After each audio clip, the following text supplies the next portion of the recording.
Friends, welcome back to my YouTube channel government job insiders. और आज हम बात करने वाले हैं union public service commission UPSC की तरफ से असिस्टेंट प्रोफेसर की रिक्रूटमेंट का नोटिफिकेशन है, जहां पर पूरी डिटेल्स मैं आपको यहाँ पर बताऊंगी।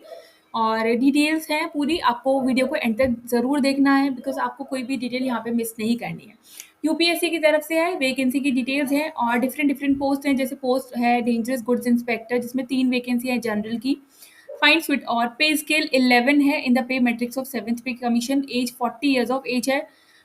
एजुकेशनल डिग्री होनी चाहिए और having undergone a category 6 dangerous goods training course duly approved by the director of civil aviation or international civil aviation organization। experience 5 years का experience यहाँ पे चाहिए।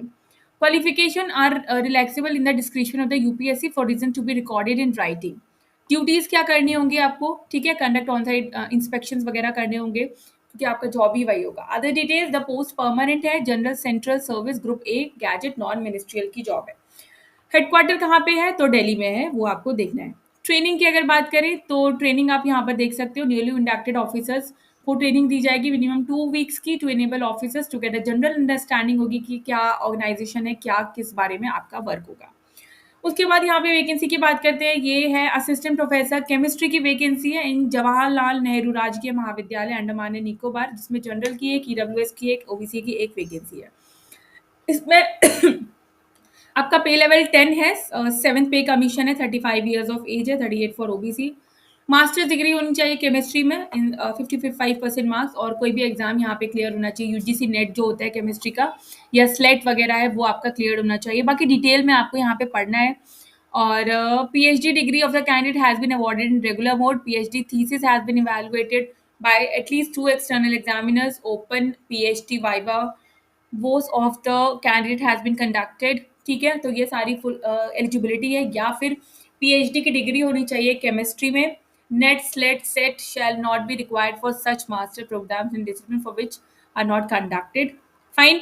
उसके बाद यहाँ पे नोट्स हैं, ड्यूटीज हैं कि आपको क्या करना होगा। आपको पढ़ाना होगा, आपके असिस्टेंट प्रोफेसर हो तो ऑब्वियस सी बात है आपको सारी चीज़ें यहाँ पे उससे रिलेटेड वर्क आपको दिया जाएगा। Headquarter port Blair Andaman and Nicobar है यहाँ पे। उसके बाद है आपकी 1 पोस्ट ऑफ कॉमर्स की वैकेंसी है यहाँ पे। ठीक है, तो वही चीज़ें हैं, क्या क्या पे स्केल है, क्या एज है, क्या एजुकेशनल क्वालिफिकेशन है, वो भी आप मास्टर्स डिग्री हो कॉमर्स में या फिर क्लियर्ड हो, आपका मास्टर्स के साथ क्लियर्ड होना चाहिए यूजीसी नेट कॉमर्स में। ठीक है, वो जो कंडक्ट किया जाता है, पीएचडी वगैरह की डिग्री चाहिए या फिर पीएचडी की डिग्री कॉमर्स में होनी चाहिए आपके पास। ठीक है, क्वालिफिकेशंस हैं, ड्यूटीज क्या परफॉर्म करनी होगी आपको, और यहाँ पे अदर डिटेल्स हैं। और ये भी port Blair Andaman Nicobar island में ही है। उसके बाद assistant professor computer science Andaman Nicobar की वैकेंसी है। इसमें ओबीसी की एक वैकेंसी है। ठीक है, 38 ईयर्स और 7th pay commission, level 10 computer science की मास्टर्स डिग्री, नेट क्लियर होना चाहिए या फिर पीएचडी की डिग्री होनी चाहिए कंप्यूटर साइंस वगैरह में। तो ये सारी डिटेल्स आपको खुद ही एक बार देखना है बिकॉज आपका जो सब्जेक्ट है उससे रिलेटेड मास्टर्स डिग्री, पीएचडी की डिग्री, नेट स्लेट जो भी है वो आपका क्लियर होना चाहिए बिकॉज ज्योग्राफी की वैकेंसी है यहाँ पे।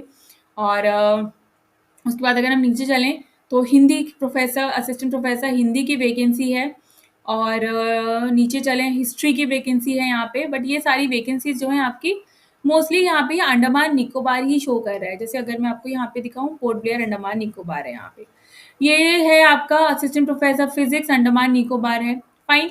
तो सारी वैकेंसीज मोस्टली अंडमान निकोबार के लिए ही है। प्लांट साइंस है तो उससे रिलेटेड आपके पास मास्टर्स डिग्री, पीएचडी की डिग्री होनी चाहिए, नेट सीएसआईआर यूजीसी वगैरह क्लियर होना चाहिए। फाइन। सो वो सारी डिटेल्स, अगर आपके पास इतनी हायर क्वालिफिकेशन है तो आप इस फॉर्म को फिल कर सकते हो। ऑनलाइन एप्लीकेशन है, ये ऑनलाइन फॉर्म आपको फिल करना है। बट डिटेल्स जो है वो आपको अच्छे से पहले पढ़ लेनी है। फाइन, कि आप उसके लिए एलिजिबल हो या नहीं, क्योंकि काफ़ी हाई क्वालिफिकेशन चाहिए, मास्टर्स डिग्री चाहिए, पीएचडी चाहिए, रेगुलर बोर्ड में थीसिस चाहिए और ओपन वाइवा हो चुका हो आपका, रिसर्च पेपर्स आपने पब्लिश किए हों। तो वो सारी डिटेल्स हैं जिनको आपको पूरा पहले फुल्ली थॉरोली आपको इस नोटिफिकेशन को पढ़ना है अगर आप इस फील्ड से रिलेटेड हो तो। और यूपीएससी की ऑफिशियल वेबसाइट है, उस पर ही जाके आपको अप्लाई करना है। ये आपकी ऑफिशियल वेब क्लोजिंग डेट है वो आपकी 27 मार्च है। upsconline.gov.in पर जाकर आपको एप्लीकेशन फॉर्म फिल करना है। लास्ट डेट जो है वो 28 मार्च है, लास्ट डेट प्रिंटिंग की। फाइन, तो वो सारी डिटेल जो है आपको ऑनलाइन ही फिल करनी है। और कैंडिडेट एलिजिबल बेनिफिट है कम्युनिटी का, तो वो सारे सर्टिफिकेट्स वगैरह आपके पास होने चाहिए, रिलैक्सेशन जो आपको चाहिए। At places significantly stated against certain post otherwise anywhere in India, ये प्रोविजन के बारे में, the person selected will be appointed on provision as per the rules, जो भी प्रोविजन होगा।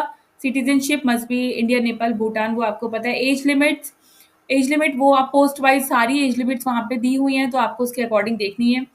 और एजुकेशनल क्वालिफिकेशंस भी वहाँ पे पूरा मेंशन्ड है, तो वही आपको देखना है। In the event of number of application being large, commission will adopt short listing criteria to restrict the number of candidate to be called for interview to a reasonable number by number more than the following method। तो यहाँ पे exam तो नहीं होगा, यहाँ पे directly interview ही conduct किया जाएगा। अगर बहुत ज़्यादा कैंडिडेट होते हैं तो पहले एप्लीकेशंस को शॉर्टलिस्ट किया जाएगा, फिर आपको इंटरव्यू के लिए कॉल किया जाएगा। फाइन। कोई एग्जाम और सच यहाँ पे नहीं है जिसके बेसिस पे यहाँ पे सिलेक्शन होगा। यहाँ पे सिर्फ और सिर्फ ऑनलाइन ये इंटरव्यू ही कंडक्ट किया जाएगा। फाइन। तो अगर आप सिलेक्ट होते हो तो आपको मेल आएगा कि आप सिलेक्ट हो चुके हैं इंटरव्यू के लिए, और आपको उस रिस्पेक्टिव प्लेस पे आना है इंटरव्यू देने के लिए। इंपॉर्टेंट नोटिफिकेशन में category wise minimum level of suitability in interviews irrespective of whether, जो है जनरल ईडब्ल्यूएस को 50 मार्क्स स्कोर करना है, और ओबीसी को 45, एससी एसटी को, पीडब्ल्यूडी को 40 मार्क्स, 100 मार्क्स का है आपका इंटरव्यू। ठीक है। यहाँ पे एक और चीज है, invoking experience even in case there is no experience mentioned, this is by unfolding recruitment test, weightage of the ratio 75 to 25 according with the recruitment test and marks in interview। Candidate should be therefore mention all his or her qualification and experience in the related field over and above the minimum qualifications। Fine। In case where selection is made by recruitment test followed by interview, अगर recruitment test होता है और उसके बाद interview को follow किया जाता है, the candidate will have to achieve minimum level of suitability in their respective category at interview stage. अगर एग्जाम कंडक्ट किया जाएगा तो ऐसा कोई गारंटी नहीं है, तो 75:25 का रेशियो होगा। 75 जो वेटेज रहेगा वो आपके रिटर्न एग्जाम का रहेगा, 25% का जो वेटेज रहेगा 25 का वो आपका इंटरव्यू का रहेगा। 25 रुपये फीस पे करनी है, और जनरल कैटेगरी को जनरल ओबीसी ईडब्ल्यूएस को, बाकी फीमेल को SC ST person with benchmark disability को कोई भी फीस पेमेंट यहाँ पे नहीं करनी है। फाइन। और आई होप डिटेल्स बाकी मैंने आपको in order to qualify for the concession के लिए है, ये एज रिलैक्सेशन के आपके पास सेंट्रल गवर्नमेंट का पूरा जो है सर्टिफिकेट होना इंपॉर्टेंट है यहाँ पे। Fine. Link I will provide you in my description box, तो आप वहां से जाके पूरा अप्लाई कर सकते हो, और एक बार नोटिफिकेशन को डिटेल्ड में थॉरोली खुद भी पढ़ लीजिएगा, बिकॉज यहाँ नोटिफिकेशन काफ़ी लंबा है, तो सारी डिटेल्स को बताना बहुत ही मुश्किल हो जाता है मेरे लिए भी। और ऐसी इन्फॉर्मेटिव वीडियो के लिए चैनल को like share subscribe and bell icon button को प्रेस करना नहीं भूलिएगा। तब तक के लिए नमस्ते।